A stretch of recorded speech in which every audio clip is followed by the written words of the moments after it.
Welcome to tech Shri channel. இன்றைக்கி நம்ம பார்க்க போகிறது ஒரு 10,000 ரூபாயில் நல்ல கம்பெனி மொபைலாக வேணும். நம்ம எந்த மொபைல் சஜஷன் பண்ணுறோன்னா சாம்சங் கேலக்ஸி F06 மாடல் தான் நான் ரெக்கமெண்ட் பண்ண போகிறேன். இது வந்து பார்த்திங்கன்னா உங்களுக்கு 5G மொபைல் தான். அரௌண்டிங் 10,000 ரூபாய்க்குள்ளே, மேக்ஸிமம் 10,000 ரூபாய்க்குள்ளே தான் வரும் கம்பல்சரி. ஒரு 4 GB ரேமு, 128 GB இன்ஃபில்ட்டு. ஒரு நார்மலான மொபைல் யூஸருக்கு கம்பல்சரி அது கரெக்டாக நல்லாயிருக்கும். டைனமிசிட்டி பார்த்திங்கன்னா வந்து 6300, ஆக்டோக்யூர் 2.4 இருக்குது. இதில் 2 கேமரா பேக் சைடு இருக்குது, ஃப்ரண்ட்டில் ஒரு கேமரா இருக்குது. பேக் சைடு கேமரா வந்து பார்த்திங்கன்னா உங்களுக்கு 50 MPலையுமே ப்ளஸ் 2 MP கேமராவும் ரேர் கேமரா தராங்க. உங்களுக்கு 8 MP செல்ஃபி கேமராவும் வந்துடும். 6.7 இன்ச் மொபைலு.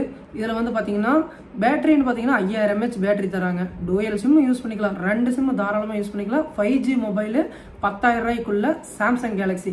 இந்த வீடியோ பிடிச்சிருந்துன்னா மறக்காமல் சப்ஸ்கிரைப் பண்ணிவிட்டு பெல் ஐக்கான் ஆலில் போட்டுக்கோங்க, லைக்கும் பண்ணிடுங்க. அப்போ தான் நான் போடுற ஒவ்வொரு வீடியோவும் உங்களுக்கு நோட்டிஃபிகேஷனாக வரும். Thanks to my viewers.